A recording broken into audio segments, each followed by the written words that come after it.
ልጁ የብሩኬ መሆኑን ማረጋገጫ እስካሁን ምንም የለም። ምንም በቃ የሚታይ ነገር የለም። ምናልባትም እቺ ልጅቷ አሁን አርግዣለሁ ብላ ለና ሃይሚና ለብሩኬ እያታለለቻቸውም ሊሆን ይችላል። ምክንያቱም ከዶክተሩ ጋር መነጋገር ትችላለች።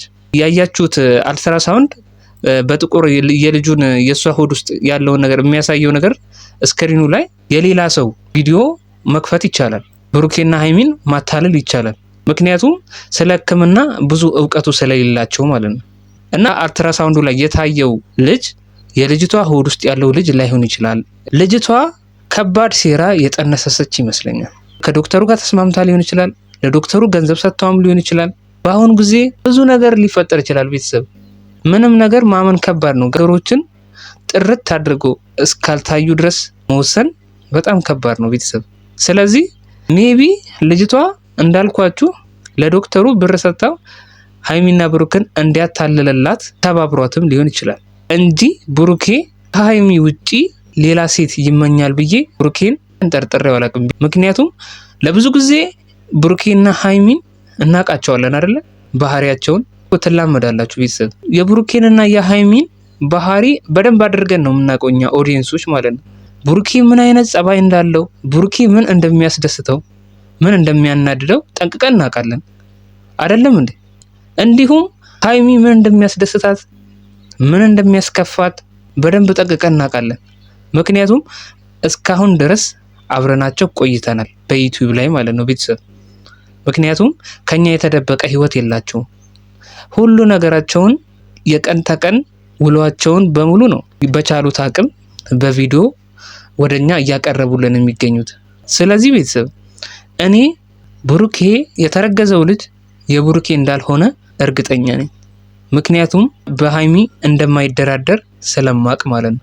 ውድና የተከበራችሁ የጨረቃ ፋሚሊ እንዴት ናችሁ? ሁሉ ሰላም? እኔ ጋር ሁሉ ሰላም። የብሩክና የሃይሚ ውጣ ውረድ እንደቀጠለ ነው። ለወንድ ልጅ የአንድ ቀን ስህተት በቂ ነች። በነገራችን ላይ ይሄ ነገር እኮ እስቲ ሆኗል አልሆነም የሚለውን እኮ አናውቅም። ግራ ስለገባኝ ነው እውነት። እኔ የማውቀው ብሩክ እንደዛ ነገር ያደርጋል ብዬ አላስብም። አንቺም እንደዛው ከሆኔም ያደርጋል ብዬ እኮ አስቤ አይደለም፣ ግን በቃ በእኔ ቦታ ሆነ ብታስበው ብሩኬ እንደዚህ ያደርጋል ብዬ እኔ በፍጹም አላስብም። ልጅቷ ከብሩኬ ጋር ያላለቀ ፍቅር ስላለባት ይመስለኛል ወደ ራሷ እንዲመለስ ፈልጋ ሊሆን ይችላል እንደዚህ የምታደርገው። የልጅነት ፍቅረኛዋ ነው ብሩኬ እንደምታውቁት ማለት ነው። እና ብዙ ጊዜ የመጀመሪያ ፍቅር ደግሞ ከልብ ውስጥ አይጠፋም። የልጅቷ አላማ ብሩኬን የራሷ የማድረግ ሐሳብ ያላት ነው የሚመስለኝ። ምክንያቱም ከሃይሚ ለማለያየት የሆነ ምክንያት ያስፈልጋታል። ያ ምክንያት ደግሞ ከበድ ያለ ምክንያት ካልሆነ በስተቀር እንዲህ በቀላሉ ሃይሚና ብሩክ የሚለያዩ ጥንዶች እንዳልሆኑ አገር ይመሰክራል። ማንም ያውቃል ይሄን። እሷም ይሄንን ነገር የተረዳች ይመስላል ቤተሰብ እንደዚህ አይነት ሁኔታዎችን ልትፈጥር የቻለችው ማለት ነው። ነገሮች በጣም ነው የሚያወዛግቡት። አንደኛ መጥቻለሁ አለ፣ ከ6 ወር በፊት መጥቻለሁ፣ አግኝቻታለሁ አለ። የዛን ሰዓት ደግሞ ነገራቶችን ለማሰብ ሞከርኩኝ። በተጣላንበት ጊዜ የሆነ ሰዓት ጠፍቶ ነበረ እና ሃይሚ ምክንያታዊ ነች። ለምን መሰላችሁ? ሃይሚና ብሩክ በተጣሉበት ሰዓት አጋጣሚ ብሩኬ ወደ ቡታጅራ መጣ እና ይሄ ነገር ለሃይሚ ግጥምጥሞሽ ሆነባት። የዛሬ 6 ወር ብሩኬ መጥቷል ብላ አውርታለች ልጅቷ። ከዛ ጋር ነገሮች እየተገጣጠሙባት ነው ሃይሚ ማለት ነው። ብሩኬ እንደዚህ አያደርግም ብላ ለማሰብ ሞክራለች። እንደማያደርግ እኮ ታውቀዋለች፣ ግን ነገሮች ተገጣጠሙባት። ሃይሚ አልውጠው አልተፋው ነው የሆነባት። ነገሩ መሀል ላይ ነው ያለው። ማመንም አልፈለገችም፣ ግን ነገሮች እያደሉ ያሉት ልጅቷ ወደ ተናገረችው ንግግር ነው። ምክንያቱም የዛሬ 6 ወር መጥቻለሁ አለ። የዛሬ 6 ወር ነው ልጁ የተጠነሰሰው አለች ልጅቷም። እና ነገሮች ተገጣጠሙ። ሃይሚ በዚህ መሃል ነገሮች በጣም እየከበዷት እንደሆነ ያስታውቃል። እንዲሁም ለብሩክም ነገሮች ቀላል አይደሉም። እሱ ለካ እሷ ጋር መጥቶ ነው አላውቅም። የዛን ሰዓት መጥቶ ምን ያድርግ ምንም አውቀው ነገር የለም።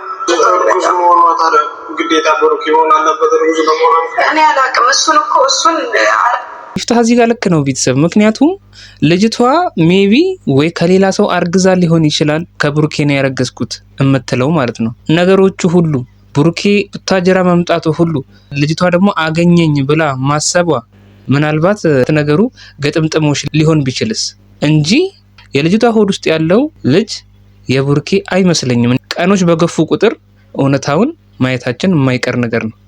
አላቅም እኔ አሁን ማን ላይ መፍረድ እንዳለብኝ ራሱ አላቅም።